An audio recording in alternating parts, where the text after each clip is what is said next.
Ang kwentong ito ay hango sa totoong buhay. Kwento ito ng mag-ama na sabongero na sina Carpio at Lolo Pilo.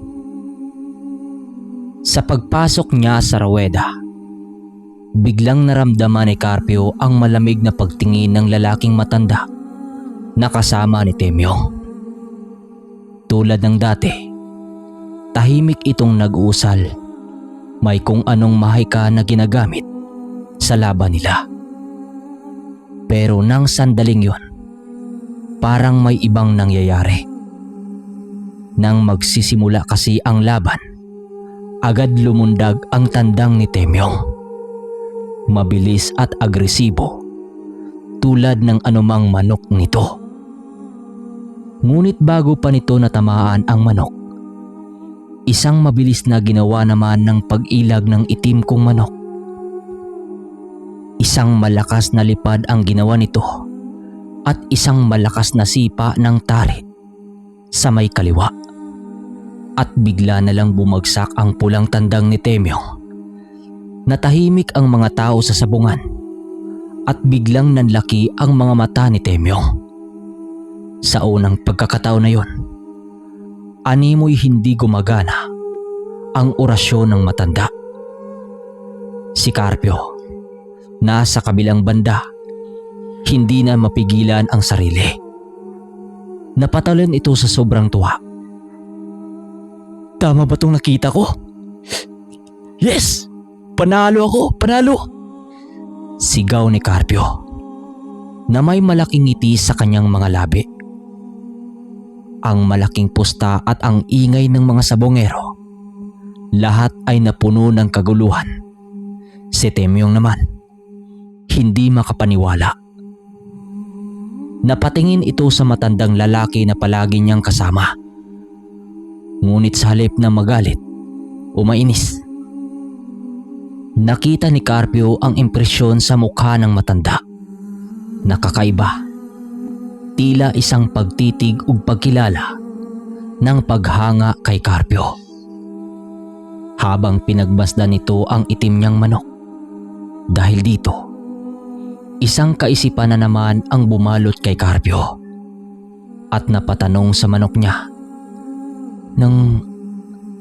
ano ka ba talaga? Isa ka bang engkanto?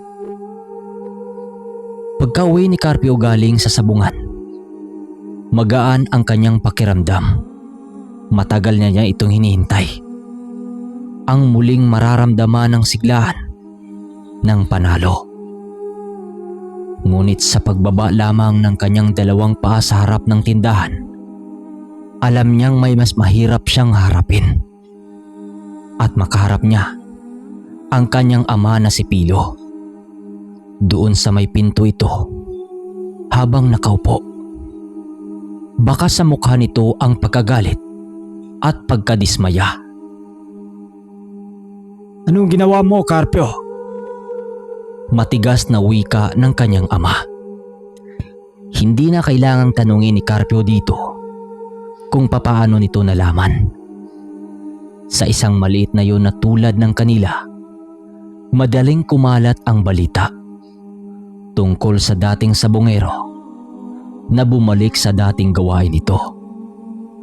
At may hindi basta-bastang manok. Tay, hindi ko sinasadyang bumalik. Pero hindi ordinaryong manok itong itim kong manok.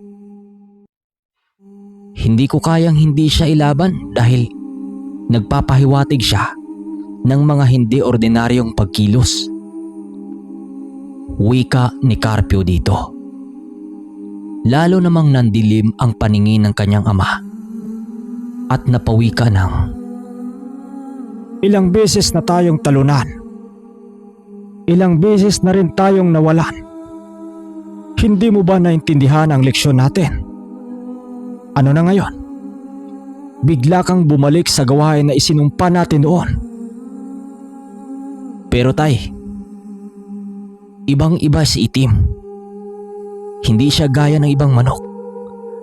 Para siyang ipinadala mismo ng tadhana natin. Tingnan mo naman, panalo tayo at sa wakas, tinalo natin si Temyong. Oh, ano naman ngayon, Carpio? Ano na ang susunod? Aasa ka na naman ba sa swerte? Babalik ka na naman sa dating bisyo? Seryoso at galit na wika ng kanyang ama. Hindi naman nakasagot si Carpio dahil alam niya yung may katuwiran ang sinabi ng kanyang ama. Pero sa puso niya, nagbabahagi ditong nagsasabi na hindi lang ito tungkol sa sugal. May malaking dahilan kung bakit napunta sa kanya ang itim na manok. Nang maya-maya ay may biglang huminto na kalabaw sa tapat ng kanilang tindahan. At nagulat sila dahil si Temyong pala at ang matanda kasama nito na bumaba sa kalabaw. Ngumiti ito at nang makita si Carpio at nagwika ng, Magaling, Carpio. May itinitago ka palang alas laban sa amin. Ang ganda na ginawang laban kanina. pagbati nito sa kanila. Hindi na sumagot si Carpio pero ramdam niya ang titig ng matandang kasama ni Temyong. Matatalas ang mga mata nito na para bang binabasa ang kakaibang manok na nasa kanyang bisig. Diretso tayo sa usapan. Bibilhin ko ang manok mo, Carpio. Sabihin mo lang ang presyo. Biglang bumungat naman si Temyong. Napatingin si Carpio sa kanyang lolo ngunit hindi ito nagsasalita. Pasensya ka na. Hindi ko siya binibenta eh. Maring sagot dito ng binata. Natawa naman itong si Temyong at nagwika ng, Nagbibiro ka ba, Carpio? Alam mo naman kung gaano kalaking halaga ang kaya kong ibigay. 5 pisong libo o 10. Kaya ko yung bayaran. Mas lalo namang tumigas ang mukha ni Carpio sa kanyang narinig. Di ba sabi ko na? Hindi ko ito binibenta. Sandaling katahimikan ang bumalot sa kanila. Si Temyong ay hindi galit ngunit yung matandang kasama nito ay mas lalong tumalim ang titig nito sa itim na manok. Maya-maya lang, sa unang pagkakataon, dito na nagsalita ang matanda. Saan mo ba nakuha ang manok na yan, iyo? Malumanay na wika dito ng matanda. Nagbintig naman ang tenga ni Carpio at nagsalita ng, Wala na kayo roon. Basta ang alam ko akin siya at hindi ko siya binibenta. Tumango-tango naman ang matanda. Saka bumaling ng tingin kay Temyong. Hindi ito ordinaryong manok, Temyong. Wika ng matanda. Yan na nga ba eh. Sinasabi ko na. Sabat naman ni Carpio. Hindi mo ako naintindihan, bata. Ang manok na yan may dalang misteryo. At kung hindi mo alam ang tunay nitong pinagmulan, baka isang araw, ikaw mismo ang pagbabayarin nito. Mahinang matigas na sagot dito ng matanda. Anong ibig niyong sabihin? Buong tapang nasagot naman ni Carpio. Ngunit hindi na sumagot ang matanda. Tumalikod ito at muling sumakay sa kalabaw. At sumama na rin si Temyong na nainis na sa nangyari. Mag-iba rin ang ihip ng hangin, Carpio. Kapag nagbago ang isip mo, alam mo kung saan ako hahanapin. Huling wika ni Temyong bago ito tuluyang sumakay. Habang papalayo sa karosa Ramdam na ramdam ni Carpio ang mabigat na sinabi ng matanda. Napatingin siya kay Itim na tahimik sa kanyang braso. Ano ba talagang totoo? Sino ka ba, Itim? Tanong niya sa kanyang isipan. Tahimik na naglalakad ang mag-ama at wala silang imikan. Alam ni Carpio na masama pa rin ang loob ng ama niyang si Pilo. Ngunit hindi niya alam kung papaano ito ayusin. Pagdating niya sa kanilang pamamahay, dahan-dahan niyang inilagay ang itim na manok sa lumang kulungan. Tila ba ikaw ang dahilan ng lahat na ito? Mahina niyang bulong sa maitim niyang manok.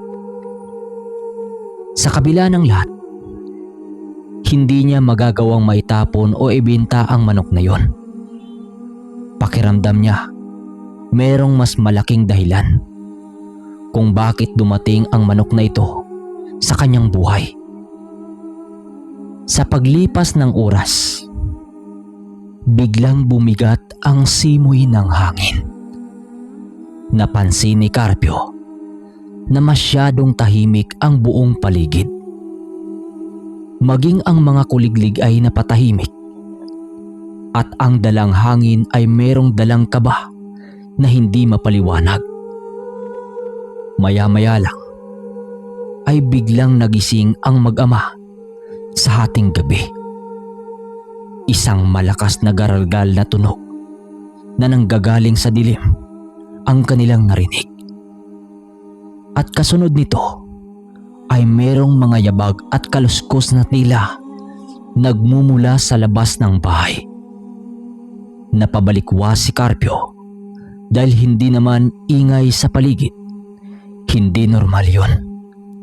Maging si Pilo, magamat may edad na dali-daling bumangon at sumilip sa bintana.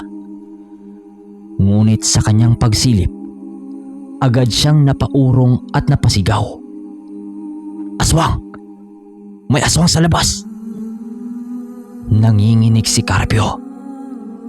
Dahil magmula noon pa man, hindi pa siya nakakita ng aswang. Pero narinig niya ang mga kwento tungkol sa mga nilalang na ito. Kaagad kumuha ng itak ang ama niyang si Pilo. At sa labas naman, unti-unting lumitaw sa dilim ang mga anino ng hindi kilalang mga nilalang. Mahaba ang kanilang mga kuko, pulang-pula ang mga mata, at may matutulis na ngipin na bumabakat sa maitim nilang mga balat, at tatlo ito. At dahan-dahan silang lumapit.